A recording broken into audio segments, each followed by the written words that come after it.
मेरे प्यारे साथियों, धर्म उपदेश चैनल में आप सभी का स्वागत है। प्रभु श्री कृष्ण हम सभी के आराध्य हैं, परंतु मेरे प्यारे साथियों, क्या कभी हमने ये सोचा है कि हम प्रभु श्री कृष्ण की बोली हुई बातों को अपने जीवन में लागू करते हैं भी या नहीं?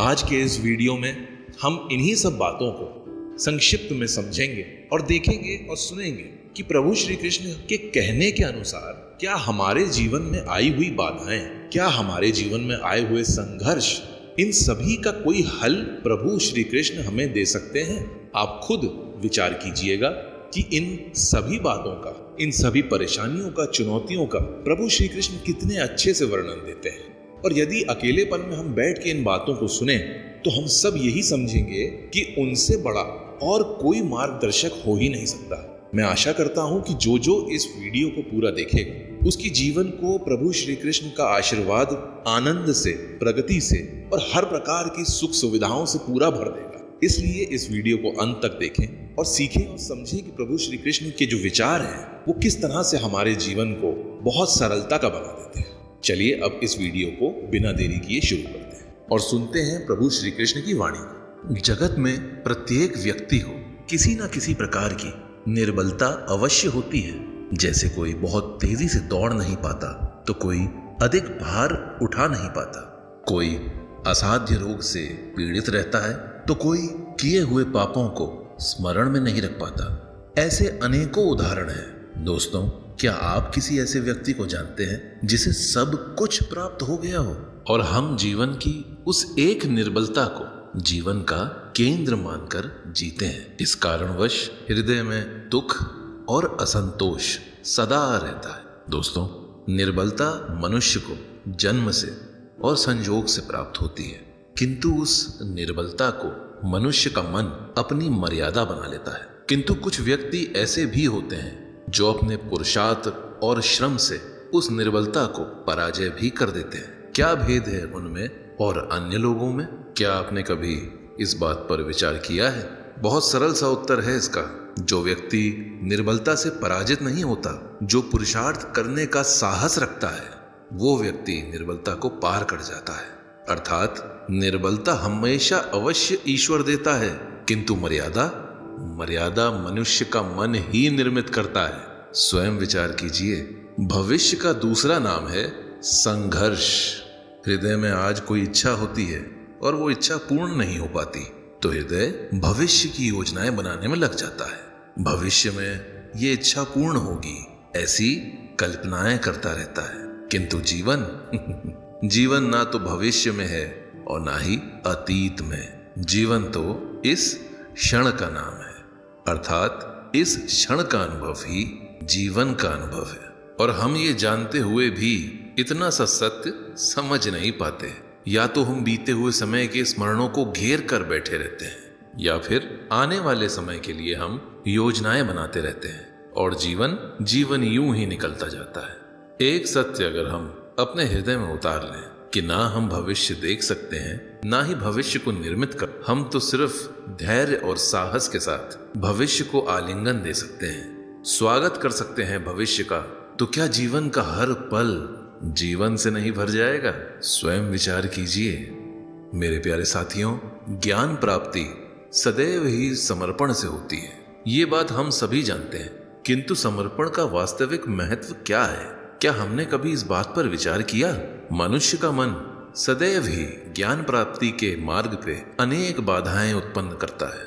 कभी किसी और मनुष्य से ईर्ष्या हो जाती है, कभी पढ़ाए हुए पाठों पर संदेह जन्म लेता है, और कभी गुरु द्वारा दिया गया दंड मन को अहंकार से भर देता है। क्या ऐसा नहीं आपको महसूस होता? ना जाने किस प्रकार के विचार मन को भटकाते हैं, और मन की इसी अयोग्य स्थिति के कारण हम पूर्ण ज्ञान नहीं प्राप्त कर पाते। मन की योग्य स्थिति केवल समर्पण से निर्मित होती है, क्योंकि समर्पण ही मनुष्य के मन का अहंकार का नाश करता है। ईर्ष्या, महत्वाकांक्षा, गुस्सा, अहंकार आदि भावनाओं को दूर कर हृदय को शांत करता है और मन को एकाग्र करता है। वास्तव में ईश्वर की इस सृष्टि में ना तो ज्ञान की मर्यादा है और ना ही ज्ञानियों की। गुरु दत्तात्रेय ने तो गाय और श्वान से भी ज्ञान प्राप्त कर लिया था, अर्थात विषय ब्रह्म ज्ञान का हो या जीवन के ज्ञान का या गुरुकुल अथवा स्कूलों में प्राप्त होने वाले ज्ञान का, गुरु से अति महत्व है उस गुरु के प्रति हमारा समर्पण। क्या ये सत्य नहीं? मेरे प्यारे साथियों, प्रत्येक मनुष्य के जीवन में ऐसा क्षण अवश्य आता है जब सारे दृश्य, सारी आशाएं ध्वस्त हो जाती हैं, जीवन के सारे आयोजन ही बिखर जाते हैं। एक ओर धर्म होता है और दूसरी ओर सुख। इसी को धर्म संकट कहते हैं। जब धर्म का वहन ही संकट हो और धर्म का त्याग ही सुख हो। विचार कीजिए, कभी किसी स्वजन की तरफ सत्य बोलने का अवसर प्राप्त हो जाता है, कभी ठीक दरिद्रता के समय बहुत ही सरलता से चोरी करने का मार्ग प्राप्त हो जाता है, कभी किसी शक्तिशाली राजनेता या राजा के कर्मचारी का अधर्म प्रकट हो जाता है। हम सभी के जीवन में इस प्रकार की घटनाएं बनती ही रहती हैं। अधिकतर लोग तो ऐसे इसी पल को धर्म संकट के रूप में जान ही नहीं पाते। हमें किसी भी प्रकार के संघर्ष का अनुभव ही नहीं होता। हम बहुत ही सहजता से सुख की ओर खींचे चले जाते हैं, जैसे कोई मक्खी गुड़ की ओर खींची चली जाती है। वास्तव में धर्म संकट का ये क्षण ईश्वर के निकट जाने का क्षण होता है। ऐसे में यदि हम संघर्षों से भयभीत ना हो, सुख की ओर आकर्षित ना हो, अपने धर्म पर दृढ़ रहें, तो ईश्वर का साक्षात्कार दूर नहीं। पवन से युद्ध करने वाला पत्ता यदि पेड़ से गिरता है तो भी वह आकाश की ओर उड़ता है, और पवन से झुकने वाली झाड़ वहीं भूमि पर ही रह जाती है। अथवा धर्म संकट से यदि हम संकट को ही टाल दें तो सुख तो मिलता है, जीवन बढ़ता है, किंतु क्या चरित्र नहीं खराब होता? क्या आत्मा दरिद्र नहीं हो जाती? क्या ईश्वर से अंतर नहीं हो जाता? स्वयं विचार कीजिए। दोस्तों, दो व्यक्ति जब निकट आते हैं तो एक दूसरे के लिए सीमाएं और मर्यादाएं निर्मित करने में पूरा प्रयत्न करते हैं। हम यदि सारे संबंधों पे विचार करें तो देखेंगे इन सारे संबंधों का आधार यही सीमाएं हैं जो हम एक दूसरे के लिए निर्मित करते हैं। और यदि अनजाने में भी कोई अन्य व्यक्ति इन सीमाओं को तोड़ता है तो उसी क्षण हमारा हृदय क्रोध से भर जाता है। क्या आपने कभी सोचा है कि इन सीमाओं का वास्तविक रूप क्या है?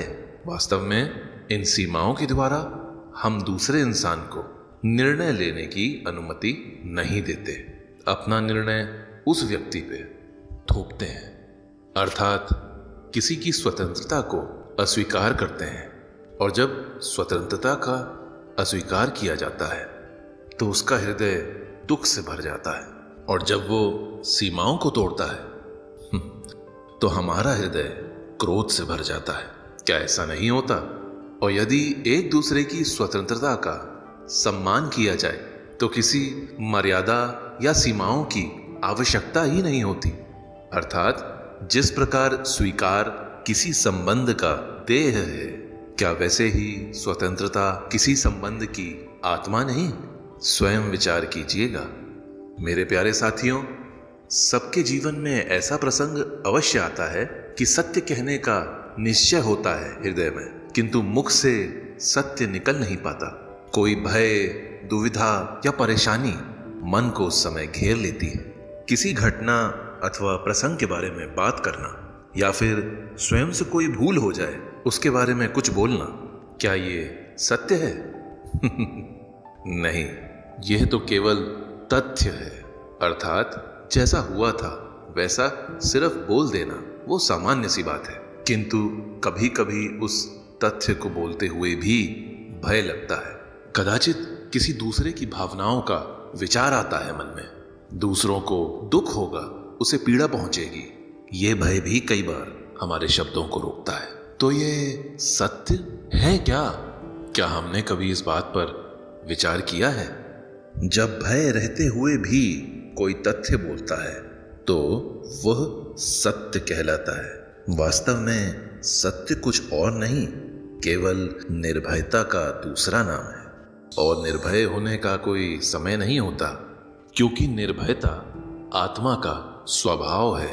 अर्थात क्या प्रत्येक क्षण सत्य बोलने का क्षण नहीं होता? खुद विचार कीजिए मेरे प्यारे साथियों। श्रेष्ठता का क्या अर्थ है? श्रेष्ठता का अर्थ है दूसरों से अधिक ज्ञान प्राप्त करना, अर्थात मूल्य इस बात का नहीं कि स्वयं कितना ज्ञान प्राप्त किया, मूल्य तो इस बात का है कि प्राप्त किया हुआ ज्ञान अन्य लोगों के ज्ञान से कितना अधिक है।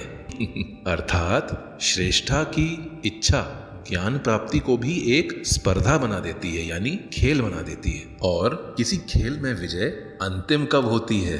कुछ क्षण के लिए तो विजयी बना जा सकता है, किंतु सदा के लिए कोई श्रेष्ठ नहीं रह पाता। फिर वही असंतोष, संघर्ष, पीड़ा, दुख जन्म लेता है। किंतु श्रेष्ठ बनने के बदले यदि उत्तम बनने का प्रयत्न करें तो क्या होगा? उत्तम का अर्थ है कि जितना प्राप्त करने योग्य है उस सभी को प्राप्त करना, किसी दूसरे से अधिक पाने की इच्छा से नहीं, परंतु अपनी स्वयं की आत्मा से तृप्त करने की इच्छा से। उत्तम बनने के इस मार्ग पे किसी अन्य से किसी प्रकार की कोई स्पर्धा नहीं होती, अपितु स्पर्धा तो सिर्फ स्वयं से होती है। इसीलिए उत्तम बनने वाले को देर सवेर सारा ज्ञान प्राप्त हो जाता है और बिना प्रयत्न के ही वो श्रेष्ठ बन जाता है। किंतु जो श्रेष्ठ बनने का प्रयत्न करता है वो श्रेष्ठ बने या ना बने, उत्तम कभी नहीं बन पाता।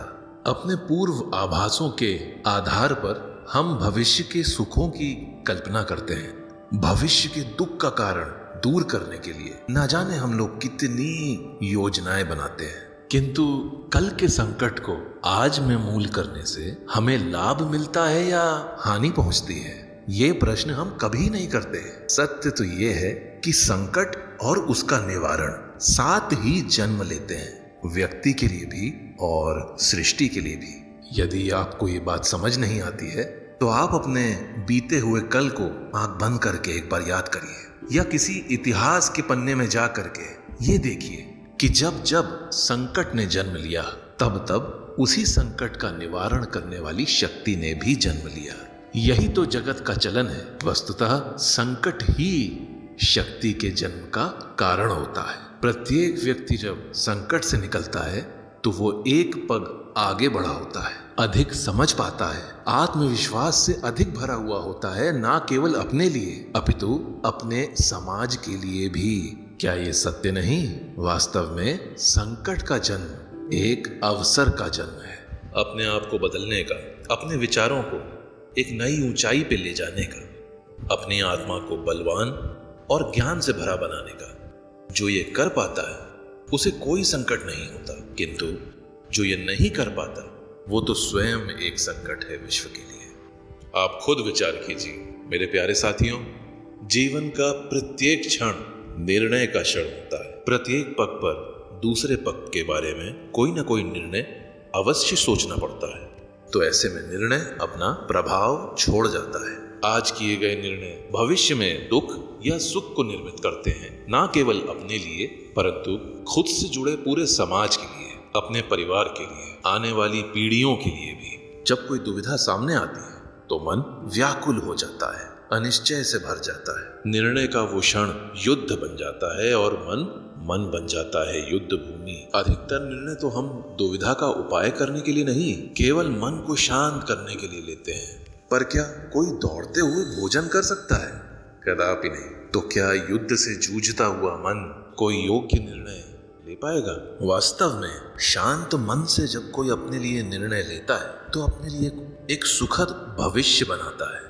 किंतु अपने मन को शांत करने के लिए यदि कोई निर्णय लेता है तो वह व्यक्ति अपने लिए भविष्य के एक कांटों भरा वृक्ष लगाता है। इस बात पे मेरे साथियों आप लोग स्वयं विचार करिए। जीवन में आने वाले संघर्षों के लिए जब मनुष्य अपने आप को योग्य नहीं मानता, जब उसे अपने ही बल पर, अपनी ही बुद्धि पर विश्वास नहीं रहता, तब वो मनुष्य सद्गुणों को त्याग कर दुर्गुणों को अपना लेता है। वस्तुतः मनुष्य के जीवन में दुर्जनता तभी जन्म लेती है जब उसके अंतर में आत्मविश्वास नहीं होता। आत्मविश्वास ही अच्छाई को धारण करता है। यह आत्मविश्वास है क्या? जब इंसान ये मानता है कि जीवन का संघर्ष, जीवन की परेशानियां उसे दुर्बल बनाती हैं, कमजोर बनाती हैं, तो उसे स्वयं पे विश्वास नहीं रहता। वो इन परेशानियों, इन संघर्षों से पार जाने के बदले इन सभी परेशानियों से और इन संघर्षों से दूर भागने के उपाय ढूंढने लगता है। परंतु जो मनुष्य ये समझता है कि ये संघर्ष, ये विपत्तियां, ये परेशानियां उसे अधिक शक्तिशाली बना रही हैं, ठीक उसी प्रकार जैसे व्यायाम करने से शरीर की शक्ति बढ़ती है, तो प्रत्येक संघर्ष उस मनुष्य को एक चुनौती लगता हुआ उसके उत्साह को और ऊर्जित करता है। अर्थात आत्मविश्वास और कुछ भी नहीं, मन की एक स्थिति है, जीवन को देखने का एक दृष्टिकोण मात्र है। और जीवन का दृष्टिकोण तो इंसान के अपने वश में होता है। आप इस बात पे स्वयं विचार करिए। पिता सदा ही अपने संतान की सुख की कामना करता है, उनके आने वाले भविष्यों अनेक प्रकार से चिंता करते रहते हैं, सोचते रहते हैं कि हमारी संतान भविष्य का कोई गलत निर्णय ना ले ले, और इसी कारणवश अपनी संतान के निर्णय स्वयं लेना शुरू कर देते हैं और उनके भविष्य का मार्ग स्वयं निश्चित करने का प्रयत्न करते रहते हैं। जिस रास्ते पे पिता खुद चले हैं, जिस रास्ते के गड्ढे, कंकड़, ईंटें, हर प्रकार की परेशानियां खुद झेली हैं, स्वयं जिस मार्ग को बिछाया, जिस मार्ग की भूख को वो स्वयं जानते हैं, उसी मार्ग पे उनका पुत्र भी चले, यही इच्छा रहती है ज्यादातर हर पिता की। निसंदेह उत्तम भावना है ये। किंतु मेरे प्यारे साथियों, इन 3 प्रश्नों के ऊपर आप विचार करिएगा। प्रथम प्रश्न, क्या समय के साथ प्रत्येक मार्ग बदल नहीं जाते? क्या समय सदा ही नई चुनौतियों को लेकर नहीं आता?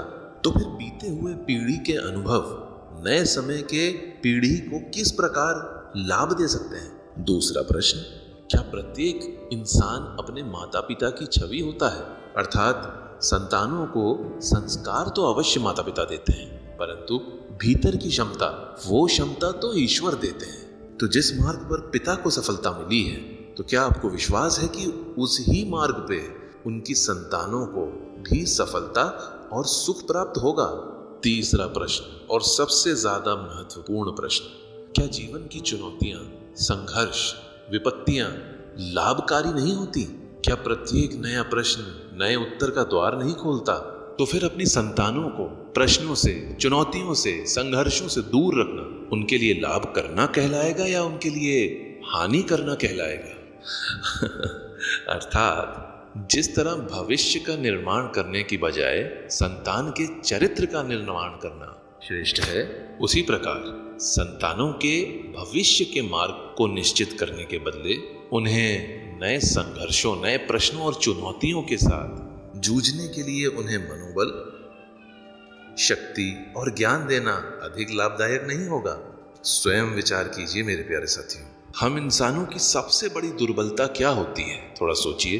धन, प्रेम, अहंकार मनुष्य की सबसे बड़ी दुर्बलता होती है, उसका रहस्य। चाहे आप कितने भी शक्तिशाली हो, कितने भी प्रबल हो, कितने ही ऊंचे पद पे बैठे हो, किंतु उसके रहस्य उसके नाश की चाबी की तरह होते हैं। इसलिए यदि प्रबल रहना है, शक्तिशाली रहना है, बहुत ऊंचे पद पे हमेशा के लिए रहना है और आगे बढ़ते जाना है, तो कभी भी अपने रहस्य किसी को भी ना बताएं, ना तो किसी मित्र को और ना ही किसी शत्रु को, क्योंकि समय के साथ कब कौन शत्रु बन जाएगा ये कोई नहीं जानता।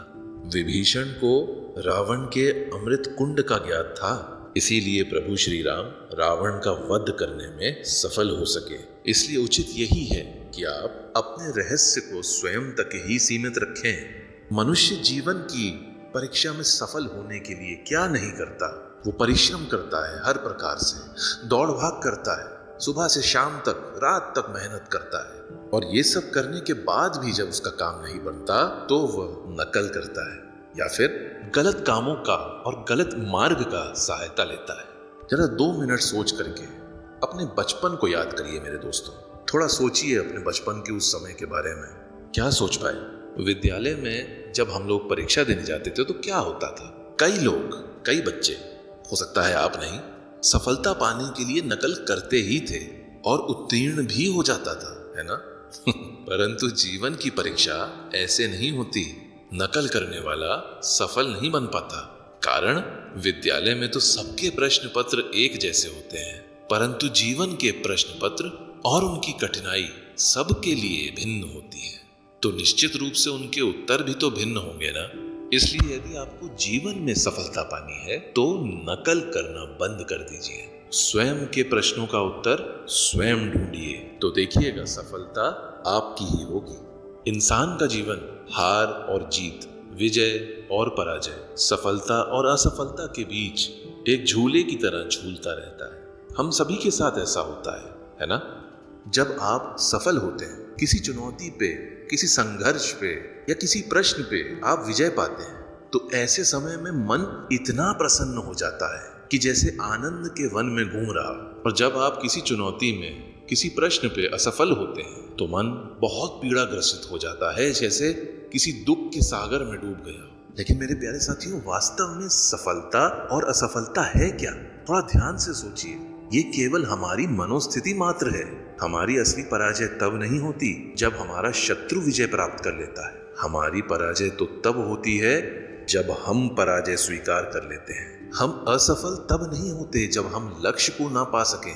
हम असफल तो तब होते हैं जब हम प्रयास करना ही बंद कर देते हैं। इसलिए प्रयास अवश्य हमेशा करते रहिए और हार बिल्कुल भी ना माने, क्योंकि जिस दिन आप हार स्वीकारना बंद कर देंगे, जीत आपके चरणों में हो। मेरे प्यारे साथियों, इन सभी बातों को सुन के आप स्वयं विचार कीजिए कि किस तरह से हमारे जिंदगी के अलग अलग पड़ावों पे, चाहे वो हमारी बचपन की अवस्था हो, चाहे यौवन की अवस्था हो, चाहे वैवाहिक जीवन के बाद की परेशानियां और उतार चढ़ाव, परंतु श्री कृष्ण की इन बातों से किस तरह से हम अपने जीवन को बहुत ही सुखमयी, सरल और आनंद से भरा हुआ बना सकते हैं। जिंदगी में आए हुए चुनौतियों को यदि हम श्री कृष्ण की इन बातों के द्वारा समझ के उनका हल निकालें तो हमारी जिंदगी बहुत बहुत सरल हो जाएगी। मेरे प्यारे साथियों, आज के लिए ये वीडियो में इतना ही मेरे प्यारे दोस्तों। अगले वीडियो में हम और भी ज्यादा श्री कृष्ण की अलग अलग वचनों को सुनेंगे। मैं आशा करता हूं कि ये वीडियो आप सभी लोगों को पसंद आया होगा। यदि आपको ये वीडियो की बातें अच्छी लगें और आपके जीवन में इन बातों से कोई भी अच्छा प्रभाव पड़ेगा तो वो मेरे लिए एक सबसे बड़ा प्रोत्साहन होगा। इस वीडियो को मेरे प्यारे साथियों जरूर लाइक करें, अपने मित्रों और दोस्तों के साथ शेयर भी करें और कमेंट में जय श्री कृष्ण, राधे राधे अवश्य लिखें। मैं आशा करता हूं कि श्री कृष्ण का आशीर्वाद आप सबके साथ, आपकी जिंदगी में और आपके परिजनों की और अपने परिवारों में भरा रहे। जय श्री कृष्ण, राधे राधे।